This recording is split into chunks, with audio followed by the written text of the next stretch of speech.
আজকে যদি ফোরাত নদীর তীরে একটা কুকুরও খেতে না পেয়ে মারা যায়, তার জন্য আমি ওমর আল্লাহর কাছে দায়ী থাকব।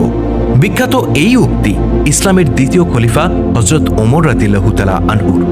একজন শাসক তার দায়িত্বের ব্যাপারে কতটা সচেতন থাকলে এমন কথা বলতে পারেন যে মানুষ নয়, একটা কুকুরও যদি খাবারের অভাবে মারা যায় তবে তার জন্য আমি দায়ী থাকব। হযরত ওমর রাদিয়াল্লাহু তাআলা আনহুর কয়েকজন আত্মীয় এসেছেন তার সাথে সাক্ষাৎ করতে। ওমর রাদিয়াল্লাহু তাআলা আনহু তখন নিজের ঘরে একটা দীপ জ্বালিয়ে রাষ্ট্রীয় কাজ করছিলেন। আত্মীয়দেরকে দেখে তিনি দীপটি নিভিয়ে দিলেন এবং অন্য একটা দীপ জ্বালিয়ে দিলেন।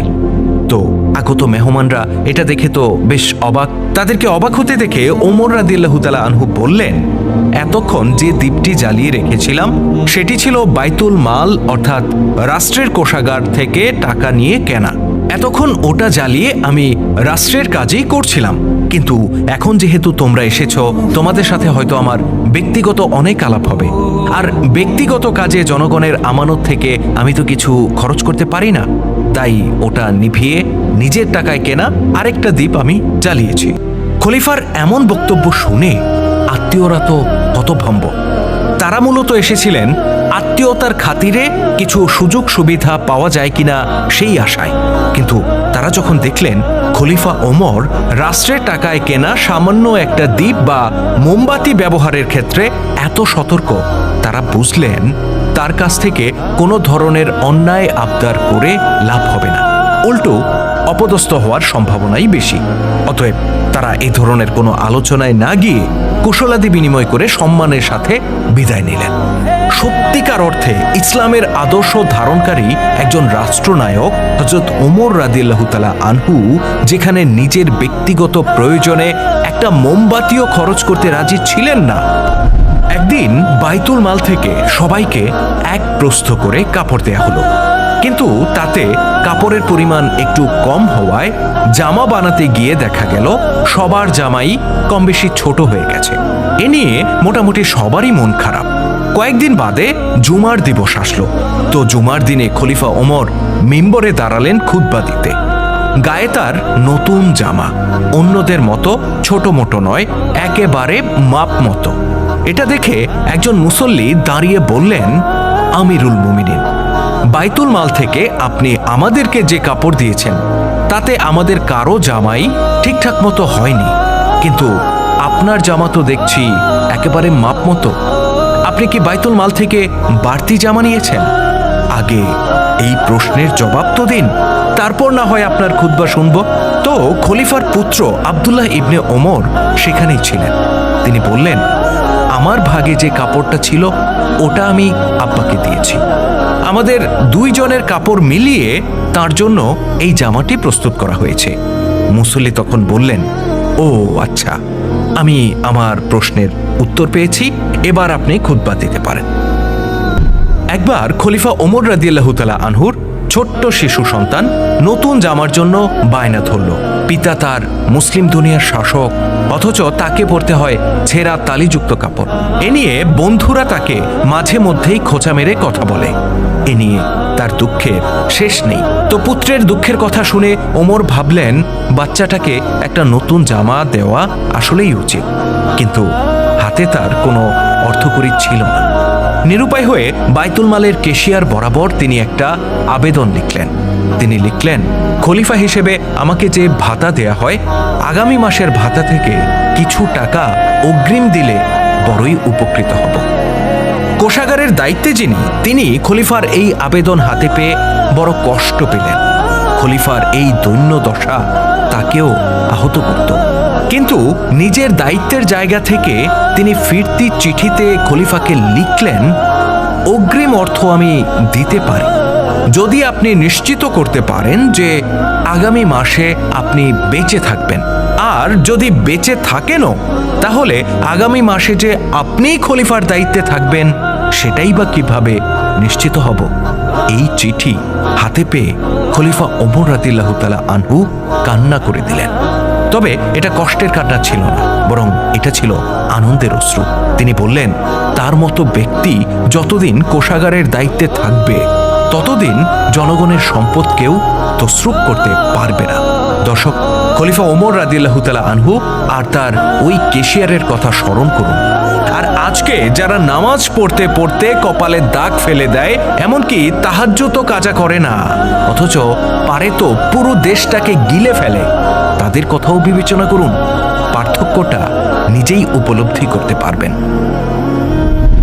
খলিফা ওমর রাদিয়াল্লাহু তাআলা আনহুর কাছে অভিযোগ আসলো, ইদানিং মদিনার মেয়েরা এত বেশি দেনমোহর চাচ্ছে, যা মিটিয়ে বিয়ে করা যুবকদের জন্য কঠিন হয়ে পড়েছে। এরকম বেশ কয়েকটা অভিযোগ পেয়ে খলিফা একদিন ফরমান জারি করলেন, এখন থেকে কোনো নারী 400 দিরহামের বেশি দেনমোহর দাবি করতে পারবে না। যদি কোনো নারী এর বেশি দেনমোহর আদায় করে, তাহলে 400 দিরহামের অতিরিক্ত অংশ রাষ্ট্র কেড়ে নিয়ে বাইতুল মালে জমা দিয়ে দেবে। তো সেখানে একজন নারী উপস্থিত ছিলেন, উম্মে শিফা রাদিয়াল্লাহু তাআলা আনহা। তিনি বললেন, ইয়া আমিরুল মুমিনিন, এ আপনার কেমন নির্দেশ? আল্লাহ পবিত্র কোরআনে বলেছেন, যদি একজন স্বামী তার স্ত্রীকে মোটা অঙ্কের ধন সম্পদ দিয়ে থাকে, তবে তা থেকে যেন কোনো কিছুই ফেরত না নেয়। আল্লাহ বলেছেন এটা অন্যায় এবং স্পষ্ট গুনাহ। পবিত্র কোরআনে সূরা নিসার 20 নম্বর আয়াতে আল্লাহ এমনটাই বলেছেন, যা ওই নারী খলিফাকে স্মরণ করিয়ে দিলেন। খলিফা ওমর রাদিয়াল্লাহু তাআলা আনহু সাথে সাথে বললেন, এই নারী সঠিক কথাই বলেছেন, আমারই ভুল হয়েছে, আমি আমার নির্দেশ তুলে নিলাম। রাষ্ট্রের সর্বোচ্চ ক্ষমতাধর ব্যক্তির মুখোমুখি দাঁড়িয়ে একজন সাধারণ নারী রাষ্ট্রপ্রধানের ভুল ধরছেন, তার নির্দেশের বিরোধিতা করছেন এবং রাষ্ট্রপ্রধান সঙ্গে সঙ্গে বিনয়ের সাথে নিজের ভুল স্বীকার করে নিচ্ছেন। আপনি আজকের এই তথাকথিত গণতান্ত্রিক রাষ্ট্রে এমন দৃশ্য কল্পনা করতে পারেন? খলিফা হিসেবে দায়িত্ব নেয়ার আগে ব্যবসা করে সংসার চালাতেন হযরত ওমর রাদিয়াল্লাহু তাআলা আনহু। কিন্তু খলিফা নিযুক্ত হবার পর রাষ্ট্রীয় কাজের চাপ এত বেড়ে যায় যে তার পক্ষে ব্যক্তিগত আয় রোজগার করা আর সম্ভব হয়ে ওঠে না। স্বাভাবিকভাবেই তখন রাষ্ট্রীয় দায়িত্ব পালন করার হেতু বাইতুল মাল থেকে তাকে ভাতা দেয়া হতো, যেটা পরিমাণে ছিল খুব সামান্য। আর ওই সামান্য ভাতা দিয়েই তিনি নিজের ও পরিবারের ভরণ পোষণ করতেন। একদিন হযরত আলী রাদিয়াল্লাহু তাআলা আনহু, ওসমান রাদিয়াল্লাহু তাআলা আনহু এবং তালহা রাদিয়াল্লাহু তাআলা আনহু নিজেদের মধ্যে এই বিষয় নিয়ে আলোচনা করলেন। তারা ঠিক করলেন যে খলিফার মাসিক ভাতা পর্যাপ্ত নয়, এটা বাড়ানো উচিত। খলিফার এই দৈন্য দশা আর মেনে নেওয়া যাচ্ছে না। কথা তো ঠিক আছে, কিন্তু প্রশ্ন হলো, এই প্রস্তাব খলিফার সামনে পেশ করবে কে? যে মেজাজি লোক তিনি, যদি খেপে যান। শেষ পর্যন্ত কেউ সাহস করতে না পেরে তারা তিনজনে মিলে গেলেন রাসূলুল্লাহ সাল্লাল্লাহু আলাইহি ওয়াসাল্লামের স্ত্রী হাফসা রাদিয়াল্লাহু তাআলা আনহার কাছে। আম্মা হাফসা ছিলেন হযরত ওমরেরই কন্যা। তারা আম্মা হাফসাকে অনুরোধ করলে তিনি রাজি হলেন। বড় সাহস করে তিনি খলিফার কাছে গিয়ে প্রস্তাবটি তুলে ধরলেন। আর যেমনটা হওয়ার কথা, খলিফা তো রেগে আগুন। তিনি বারবার জিজ্ঞাসা করছেন, তোমার কাছে এই প্রস্তাব কারা নিয়ে এসেছে? কারা তোমাকে আমার কাছে পাঠিয়েছে? আম্মা হাফসা তো নীরব হয়ে গেলেন। খলিফা বললেন, যদি তাদের নাম জানতে পারতাম, পিটিয়ে নীল করে দিতাম। খানিক পরে খলিফা শান্ত হলেন। আম্মা হাফসাকে কাছে ডেকে বললেন, বেটি, তুমি তো রাসূলুল্লাহর সাথে সংসার করেছ। তিনি কি ধরনের পোশাক পরতেন, কেমন খাবার খেতেন, কি রকম বিছানায় ঘুমাতেন, তুমি তো জানো। আমাকে বলো তো, আমার পোশাক, আমার খাবার, আমার বিছানা কি তার চাইতে খারাপ? হাফসা রাদিয়াল্লাহু তাআলা আনহা উত্তর দিলেন, না বাজান।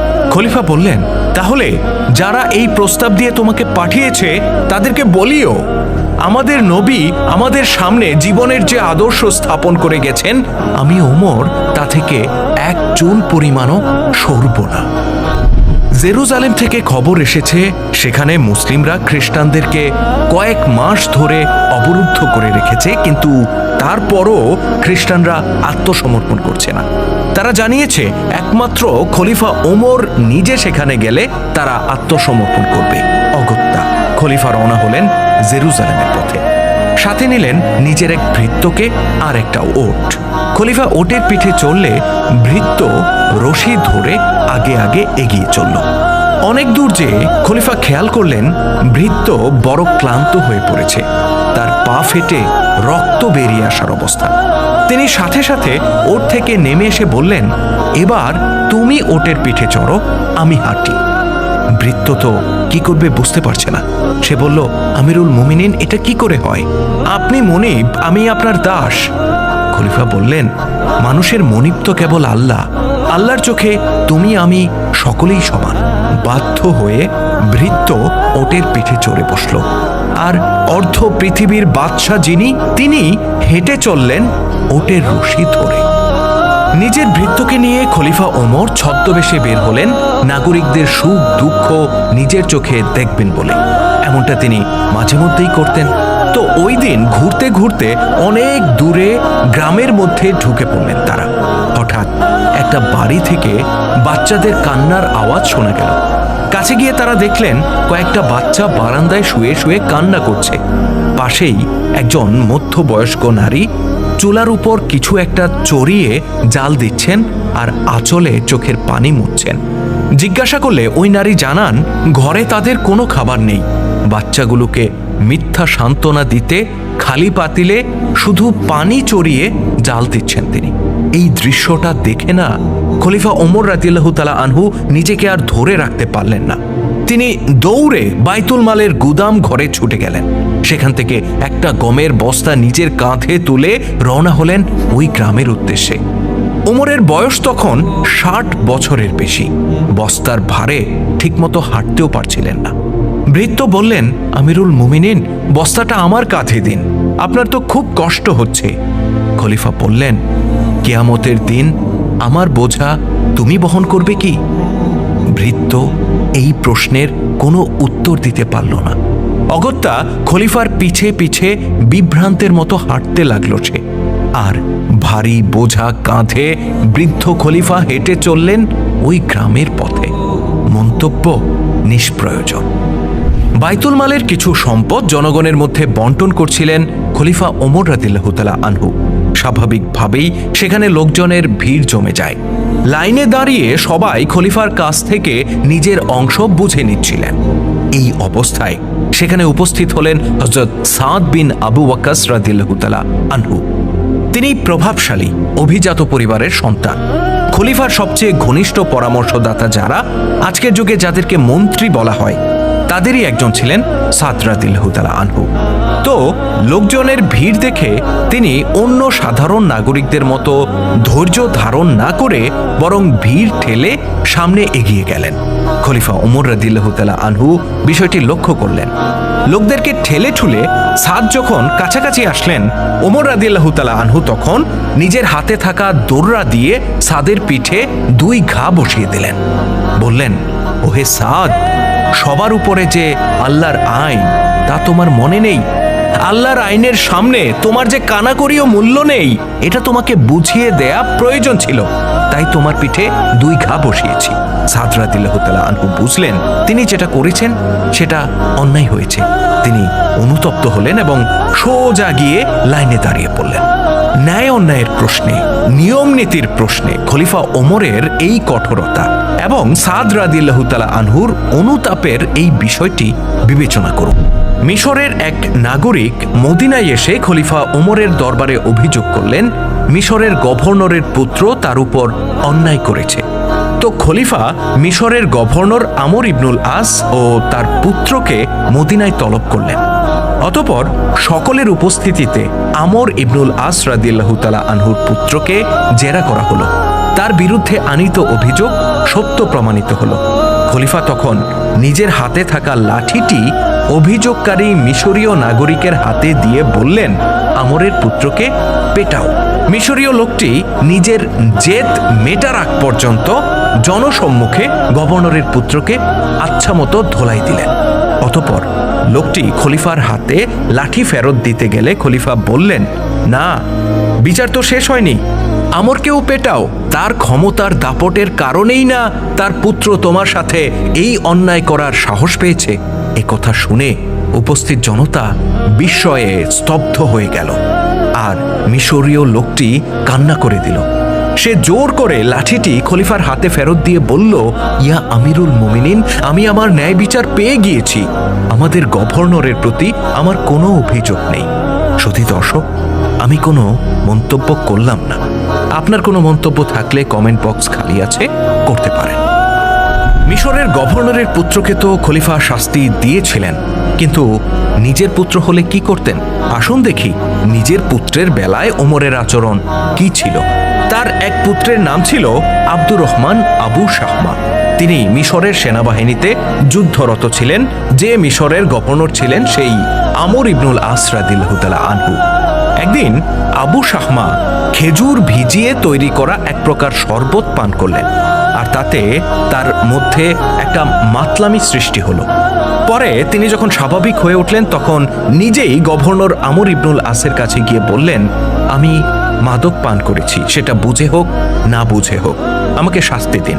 আমর ইবনুল আস রাদিয়াল্লাহু তাআলা আনহু খলিফার সম্মানের কথা বিবেচনা করে তার পুত্রকে লোকচক্ষুর আড়ালে ঘরের ভেতরে ব্যত্রাঘাত করলেন। এই খবরটা পৌঁছে গেল মদিনায় খলিফার কানে। খলিফা তো রেগে আগুন। কি ভাবছেন, তার পুত্রকে পেটানো হয়েছে এই কারণে? না, বরং জনসম্মুখে শাস্তি না দিয়ে কেন বদ্ধ ঘরে লোকচক্ষুর আড়ালে তাকে শাস্তি দেয়া হলো, এই কারণে। মিশরের গভর্নরকে তিনি লিখলেন, সাধারণ নাগরিকদেরকে যেভাবে জনসম্মুখে শাস্তি দেয়া হয় তাকেও সেইভাবে শাস্তি দিতে হবে। এতে যদি তোমার হাত কাঁপে তাহলে তাকে মদিনায় পাঠিয়ে দাও। বিষয়টি জানতে পেরে আবু শাহমা মদিনায় গেলেন। ওমর রাদিয়াল্লাহু তাআলা আনহু এবার নিজে জনসম্মুখে তাকে শাস্তি দিলেন। পরপর 2 দফা এই শাস্তির ধকল আবু শাহমা সহ্য করতে পারলেন না। তিনি অসুস্থ হয়ে পড়লেন এবং কিছুদিন পর ইন্তেকাল করলেন। দর্শক, এটা ছিল ইসলামের সোনালী যুগের শাসন, যেখানে শাসকের পুত্ররা চুরি করলে তাদেরও হাত কাটা হতো, ব্যভিচার করলে তাদেরকেও মৃত্যুদণ্ড দেয়া হতো। ইসলামের সেই মহান শাসকদের ন্যায় বিচারের কথাও ভাবুন। আর আমাদের আজকের দিনে গণতন্ত্রের নামে জনগণের সাথে যে প্রতারণা, ভণ্ডামি আর জুলুম করা হয় তার কথাও ভাবুন। আর আপনার ভাবনার কথাটি জানিয়ে দিন কমেন্ট বক্সে। ইসলামের গৌরবময় ইতিহাস নিয়ে নির্মিত। আপনি যদি নতুন হয়ে থাকেন তাহলে চ্যানেলটিতে সাবস্ক্রাইব করার অনুরোধ রইল। আর আজকের ভিডিওটি কেমন ছিল কমেন্ট করে জানাতে ভুলবেন না। যদি ভালো লেগে থাকে তাহলে অবশ্যই লাইক ও শেয়ার করে ছড়িয়ে দেওয়ার অনুরোধ রইল। আল্লাহ হাফেজ।